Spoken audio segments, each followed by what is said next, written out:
Here we go! Welcome back to MMA Unhinged, and joining us today is Stephen Erceg. Stephen, how are you, and how are you feeling during this fight week? Yeah, I feel good. Got to Vegas Wednesday last week, so feel acclimatized, fit, ready to go. Was that always the plan? To get there early. Yes, you said you just got there last Wednesday. Was that always the plan? Yeah, the plan was always to get here. Yeah, between 2 weeks or a week and a half early, something like that. Just because it's such a long flight, you feel tired, you feel a bit like jet lagged. Like getting your sleep right. It's really important.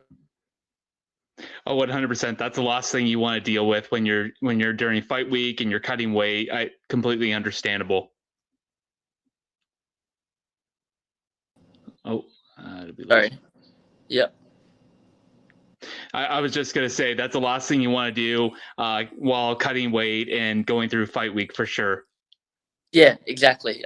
Obviously, in my first fight in the UFC, I found out that I was fighting on late notice. So, yeah, that fight we got there a little bit later, and we couldn't get our sleep back to normal. We were waking up at 3 o'clock every day on the dot. So, yeah, just is what it is. But it's better to get everything sorted. Excellent. And before we go any further, I just want to say thanks for taking the time to come on. I know it's fight week, and obviously there's the weight cutting and there's other media obligations, so I do appreciate it. Moving forward, looking at your fight camp, this isn't the first time you've been preparing for Matt Schnell. How has fight camp gone this time, and is it even better? Yeah, fight camp has gone really well. I feel as fit as I've ever felt.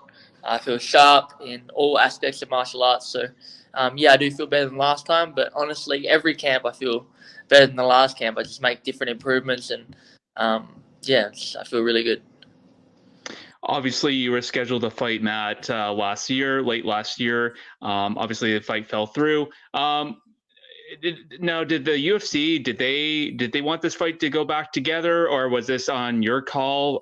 What sort of negotiations were going on? Yeah, I mean, I didn't say anything. I just got a call and they said, "Do you want to fight Matt Schnell on this date?" And I said, "Yes." And honestly, like, I think that's how it's always going to go. They're going to offer me somebody, and I'm going to say yes. I'm not the kind of guy that's stuck in people or anything. I just want to go out there and do my job. So that's what we're going to do. Obviously, he's ranked 10. You're ranked 11.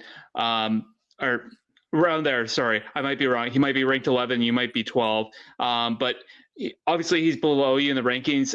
If obviously the fight didn't go through the first time, were you hoping that either they give you a new opponent that might be in the top 10, or were you satisfied with a guy like him?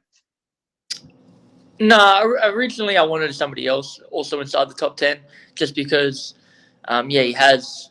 Not only did he pull out of my fight, but he pulled out of the fight that actually gave me my first shot in the UFC. So that comes with some hesitation taking another fight with him, just because I don't know how his health is and all that sort of stuff. So I don't want to go through a whole camp and then find out that not only am I not fighting him, but they can't find a replacement and that sort of thing. So I would have preferred somebody else, but I'm happy fighting him if he makes it, and it looks like he is. So he's a good fighter, and I'm looking forward to the challenge. Yeah, and I guess I saw that you got a chance to train at the UFC PI. How was that experience, and was that your first time? Yeah, it was my first time there, and it's amazing. Like the amount of just the facilities for strength and conditioning, the bags, the cages, the nutrition there, like everything about it's just amazing. I was sort of shocked at how good it was, to be honest. And another thing that might be new for you, you and Schnell will be fighting at the Apex for the first time. Obviously, there's been fighters that talk about it's nice that you can hear your coaches, but that also gives the other team a bit of the advantage as well. So it is a bit bittersweet. Has that something that you've talked with you and your team? I mean, yeah. So as far as the other corner being able to hear us, we do have different codes and stuff, which mean different things, and hopefully they won't be able to figure them out. And if they can, that's good on them. But yeah, I'm not too worried about them hearing our corner. And yeah, being at the Apex will be interesting. I haven't fought somewhere that's going to be this quiet for at least a very long time. So it'll be an interesting experience anyway. In an interview, your opponent gave you lots of praise, and he talked a lot about how much you're able to use your distance, and a lot of guys have a hard time getting a hold of you. Is that something that you feel will give you an edge in this fight? And as well, what are your thoughts on Matt Schnell? Yeah, I definitely think that using my distance is a big attribute for me. Walking people onto shots, that sort of thing. And yeah, I think Schnell's a really good fighter. He's got good technical boxing. He's really dangerous off his back, especially. But I just feel like I'm better in all those areas, and I think I can take advantage of some of the holes that he presents. Well, and speaking about skill set, you both really do possess very good grappling skills. Typically, in a lot of these fights, when you have two guys that are very skilled in one skill set, we typically see that kind of stand-up brawl. Is that a possibility in a fight like this? It's always a possibility. I'm going to look to be technical and beat him beat him on the outside or take him down and be on top, that sort of thing. But yeah, if that doesn't work and it becomes who wants it more type of match, I'm definitely willing to go in there and have a brawl with him. But that's not obviously the original plan. And I'm not going to ask you if you want to win or lose this fight, but prediction, where do you see this fight going? I really do think that I can knock him out. I feel, again, I think he's going to try to close the distance, and I'm going to walk him into open space and put him out. And you spoke in a previous interview with someone else about you're excited, you're ready to show the improvements that you've made. These improvements, what's the improvements that you might have made from the last camp preparing for Matt Schnell versus this camp this time? So I do, in essence, prepare for my opponent, but I'm always more so working on my skills. So every camp I go through, there are things that I'm looking at my opponent, like, oh, okay, he does this well. So when I'm sparring, I'm looking for that. He's open to this, so I might start throwing those weapons a little bit more to exploit that. But in general, I'm always trying to increase my level of skill in all areas of martial arts. So last time I improved, again, I know it sounds probably sounds boring, but I improved in all facets of martial arts, and this time I took all facets again to an even higher level. And looking at this fight week, obviously you fought on 2 pay-per-view cards, so you have 2 pay-per-view fight weeks. Is there any difference between the obligations or the media obligations between this week, like a fight week, like for a week on a fight night card versus a pay-per-view card? It might be different for the main event guys, I guess, but for me, the obligations are very similar. I still have lots of interviews to do. It feels exactly the same. And fellow native Australian Tyson Pedro is also going to be fighting on this card. Looking at his matchup with Vitor, give me your thoughts about this matchup and how do you see this fight kind of going? So I'm going to be honest, I haven't looked at Vitor at all, but I am a big fan of Tyson. So especially with Tyson Pedro now at City Kickboxing, I feel like his striking will look really solid. And he might get a knockout, might get a submission, I don't know, but I definitely hope he wins. And speaking about you here, you're obviously focused on this fight. We kind of talked about the possibilities of fighting people in the top 10. But that being said,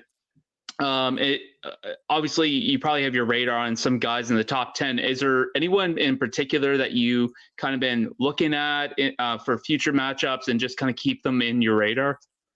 Yes, I really want to fight Brandon Moreno. Obviously he's coming off 2 losses, and assuming I win, that puts us in a very close position, I think. So I'd love to fight Brandon Moreno after this one. And just for marketing purposes, would it ever interest you to maybe do the whole Starboy versus Astro Boy? Yeah, for sure. I mean, I'm 100% open to fighting everybody. The reason I wouldn't say somebody like Manel K because he's still on the way up and I'm behind him, so I don't think he's looking to fight somebody like me. But yeah, for sure, in the future, I'd love to fight him. And yeah, Starboy versus Astro Boy, let's go.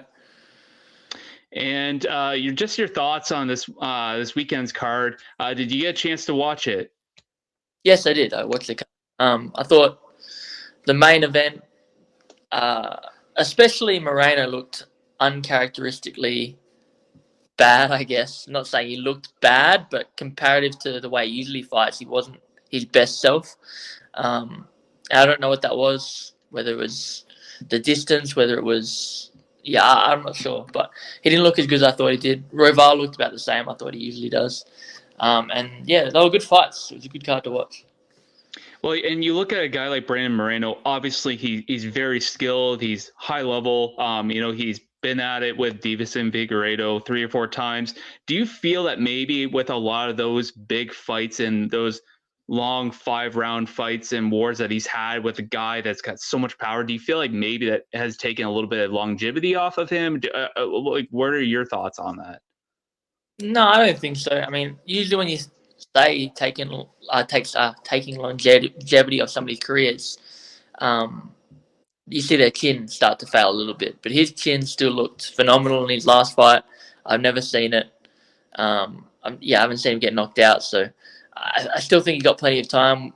I don't know. He looked not as good as normal last fight. And obviously, I would have to say, thank God you're fighting at the Apex because just this past weekend, the crowd went crazy. There's huge brawl in the crowd. Are you kind of surprised that it didn't? Sorry, I don't know if you caught everything that what I just said. I didn't hear any of it. Sorry. I'm sorry. I'll just repeat. Thank God you're fighting at the Apex this upcoming weekend. The past weekend, obviously in Mexico, there was a huge brawl in the crowd. Obviously, Dana White kind of gave his thoughts about it. Are you kind of surprised that the security didn't step in as quick? And have you ever thought about that when you're stepping out after a fight? I mean, it's a big stadium. I don't know how many security they have, but I'm not surprised that a brawl can start and not get split up straight away. And I mean, I've been a part of events on the local circuit where there's been brawls in the crowd, so it's not like it's anything new.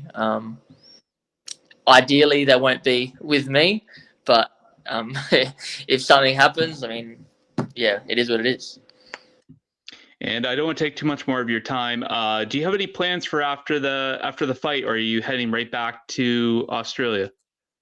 Yeah, so we head back the day after, but the night time. So the plan during the day will mostly be eating as much food as possible.